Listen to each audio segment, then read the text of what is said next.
Welcome to Tick Drop Watch Everything. Find us at tickdrop.com and on all podcast platforms.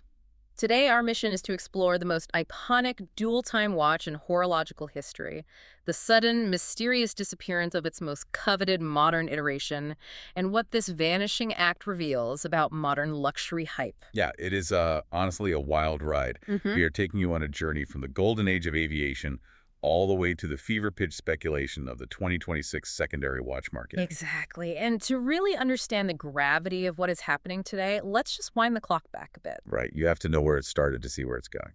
I want you to completely immerse yourself in the mid-1950s.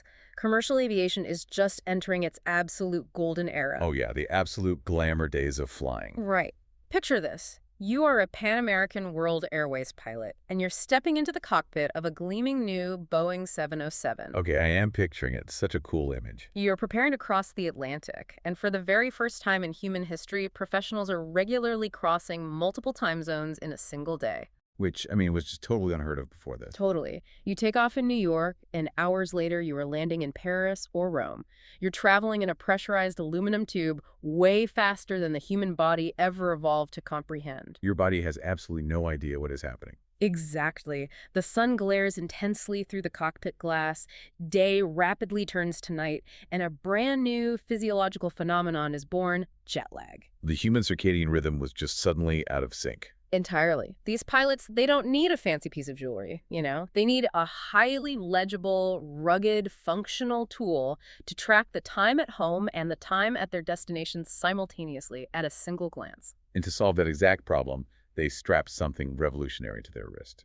And that brings us to the main attraction of our deep dive today. The big one. The big one. We are talking about the Rolex GMT-Master II Pepsi in oyster steel. Specifically, the modern reference 126710D LRO that dropped back in 2018. Right. And if you haven't held one of these in person, you really have to imagine the physical presence of this thing. Oh, it is a completely distinct tactile sensation. Yeah. You have this incredibly robust 40-millimeter steel case that just anchors it to your arm. But then it's paired with that incredibly comfortable 5-link Jubilee bracelet. Yeah, the way those small rounded links just drape over your wrist perfectly. It elevates it from a pure pilot's tool to an object of pure luxury. Totally. But the undeniable star of the show, I mean, the thing you notice from across the room is the bezel. That unmistakable bicolor Cerachrome ceramic bezel. It's split right down the middle horizontally, half vivid, cherry red to represent the daylight hours,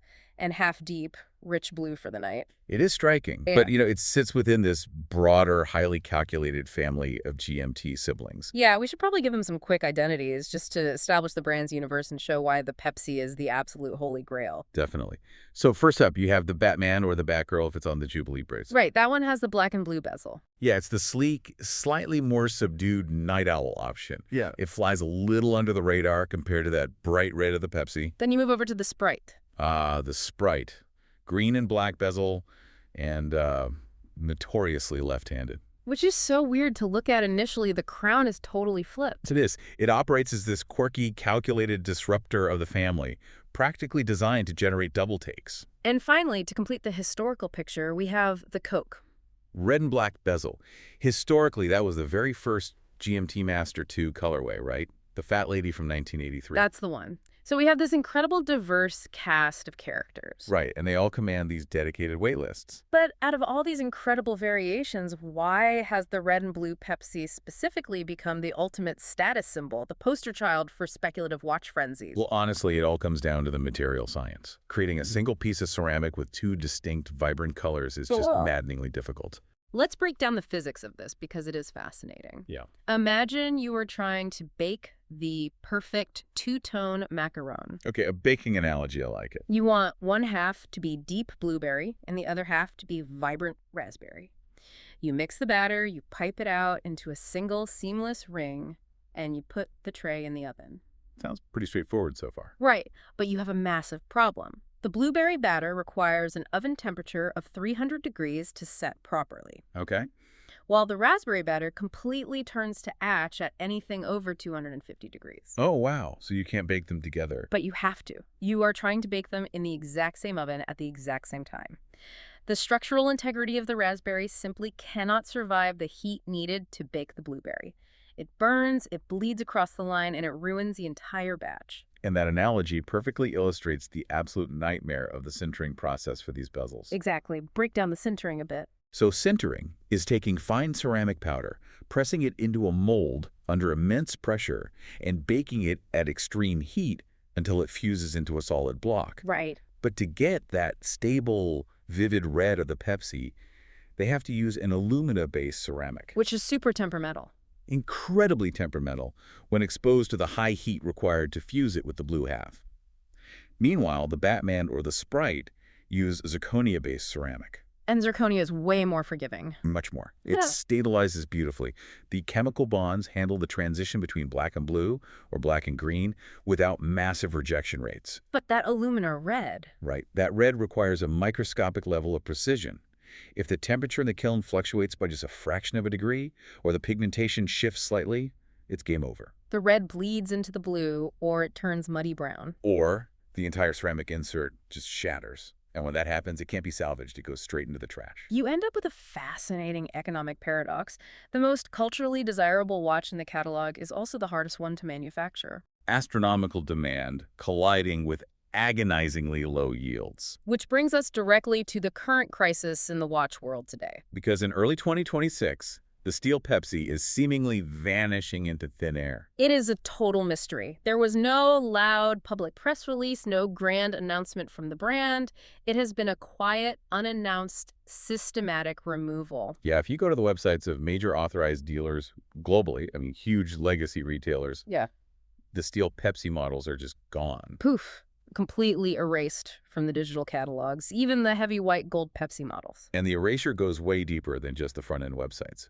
Waitlists for the Pepsi are reportedly being completely shut down. People who have built purchase histories and waited years are getting the call, but it's the dreaded call. Right. Dealers are actively redirecting these high-value clients, pushing them toward the Batman or the Sprite, explicitly stating they just aren't receiving any more Pepsi inventory. But the truly crazy part. The configurator. Yes. If you navigate to the brand's own official online configurator right now, the watch is still sitting right there, just mocking everyone. It still officially lists its retail price at $11,800. It operates like a ghost ship.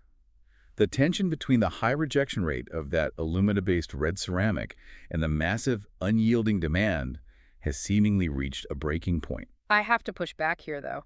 Imagine you are an authorized dealer. Okay. You are having to look 147 of your best clients in the eye every single week and tell them they cannot buy this watch while the brand still advertises it. It sounds absolutely exhausting. At what point does this false scarcity stop being a brilliant marketing tool and start actually damaging the brand's relationship with the people who actually spend money? I mean, the dealer fatigue you're describing is incredibly real. They bear the brunt of that daily frustration, but you have to look at the psychology of a Veblen good. A Veblen good? Yeah, in luxury economics, a Veblen good is a product where demand actually increases as the price goes up and availability goes down. Oh, right, because it becomes completely unattainable. Exactly. When you tell highly successful, affluent people they cannot have something, it transforms from a mere object into an absolute obsession. And historically, we have seen this exact playbook executed before. Right, brands will just let an icon vanish to reset the board. It's a calculated flex of power. Consider the Patek Philippe Nautilus 5711. Oh, that was huge. In 2021, right? Yeah, at the absolute height of the steel sports watch craze, collectors were practically begging to buy one, offering triple the retail price, and Patek just pulled the plug. They discontinued their most popular watch. It drove the secondary market completely insane. But it asserted the brand's control over its own narrative. The CEO explicitly stated they didn't want to be known merely as a Nautilus company. They sacrificed short-term sales to protect long-term prestige. You can look at the Rolex Submariner Hulk in 2020 as well. That bright green sunburst dial was massively popular, and then suddenly it was gone, replaced by a much more subdued version. So what does this precedent mean for the Pepsi? Are they just killing it out of spite to show who's boss, or is the ceramic genuinely just too financially annoying to keep making? Well, there is a tantalizing clue about the future that points to a technical revolution. A highly specific patent has surfaced, originally filed a couple of years ago, but published more recently. And what does it say? It details a complex manufacturing process for producing a stable, two-tone ceramic component in red and black. Red and black, okay. And the crucial detail in this patent, it explicitly uses seriated zirconia. Zirconia, the stable material used in the Batman and the Sprite, not the nightmare alumina that keeps cracking in the kiln. Precisely. By adding cerium oxide to the zirconia matrix, it stabilizes the crystalline structure. It allows it to hold that vibrant red pigment without degrading or bleeding into the black during the high-temperature bake. They finally found a scalable solution. It outlines a viable way to manufacture a red and black cerachrome bezel, a color combination they have never successfully achieved in mass-market ceramic before. So the burning question the entire watch community is asking right now is the Pepsi dying a quiet death so the legendary Coke can be reborn in high-tech ceramic at the upcoming Watches and Wonders show in Geneva? It solves the manufacturing bottleneck by switching away from alumina and simultaneously launches the next massive, decade-long hype cycle. It replaces a problem with a phenomenon. It is a brilliant theory. Right. But while we wait to see what happens in Geneva this April, we have to deal with the market reality today. What does this discontinuation rumor mean for the watch market right now at this very moment? The reaction on the secondary market has been explosive. The sheer whisper, the unconfirmed rumor that the Pepsi is dead, has caused prices to immediately move decisively. What kind of numbers are we tracking? We are tracking a jump of over $1,200 in a single month on major trading platforms. Just to put the numbers into perspective for you, the official retail price, if you could miraculously walk into a boutique and buy one, is $11,800. Right. And before these rumors really gained traction in early 2026, secondary market prices were hovering comfortably between $19,000 and $24,000. Which is already double the retail price. Yeah, but now with the ADE website scrubbing the model, we are seeing aggressive asking prices of $26,000 to $27,000. It is climbing week by week. Though we should carefully note the broader economic context, it is still below the absolute peak of the pandemic craze in 2022. That is a vital distinction. In 2022, people were paying an eye-watering $36,000 for a steel Pepsi. Which was completely fueled by a macroeconomic speculative bubble, cheap money, zero interest rates. Exactly, inflating all hard assets. What we're seeing now in 2026 is entirely different. It is a targeted, rational market reaction to a structural change in physical supply. If the watch is truly gone, those prices we are seeing today might not just be a temporary spike. They might become the new permanent floor. It's incredible to step back and think about the cultural legacy of this object. We started this deep dive in the cockpit of a 1950s Boeing 707. From a specialized airline pilot's utilitarian tool, literally commissioned to fight the biological confusion of jet lag, to the ultimate blue-chip asset and a modern cultural flex, it transcends being a mere instrument for telling time. it really represents access, status, and the intoxicating allure of the unattainable. It's a masterclass in how manufacturing difficulty inadvertently creates modern mythology. All right, it is time for the verdict. Let's do it. We've talked about the physiological origins of the GMT, the manufacturing nightmares of the sintering process, the patent rumors, and the insane secondary market prices. Of all the watches we've discussed in this story, which one would you most want on your wrist and why? Remind me of the options. You've got the classic modern steel Pepsi on a Jubilee bracelet. You've got the stealthy and weighty white gold Pepsi, or you've got the rumored highly anticipated ceramic Coke. I'll go first. Let's hear the rationale. I have to go with the classic modern steel Pepsi on the Jubilee bracelet. There's just something undeniably perfect about that exact configuration. It is the icon. It honors the 1950s Pan Am heritage and the pure tool watch origins, but the high-gloss ceramic bezel and the jewelry-like drape of that Jubilee bracelet give it a modern pop that you just can't replicate. The fact that the red ceramic is so difficult to make just adds to the romance of the object for me. What about you? I'm going to take the other side of this entirely. Give me the rumored ceramic Coke. The Phantom watch. The Phantom watch. Look, if the engineers actually crack the code on that seriated zirconia patent and manage to produce a deep, glossy black and a stable, vibrant red, it will be the perfect material evolution of the brand. That is a fair point. It brings back the slightly aggressive edge of the 1983 Fat Lady, but it executes it with 2026 material science. Plus, I wouldn't mind skipping the exhausting Pepsi hype for something entirely fresh. I love that. It really is a fascinating moment in horological history. We want to leave you with a final thought to mull over today. Go for it. We've just spent this entire deep dive unpacking wait lists, complex ceramic engineering, disappearing stock, and surging secondary prices. If the world's most famous watch brand can create a global financial frenzy just by quietly deleting a web page from a dealer site, Who really holds the power in the luxury market today? Is it the manufacturer, the dealer, or the collector? Exactly. Is it the manufacturer who ruthlessly controls the spigot of supply, the dealer who holds the keys to the waitlist, or the collector whose irrational desire to own the unattainable fuels the entire machine? That's it for today's Tick Drop. Find more at tickdrop.com, and we'll see you next drop.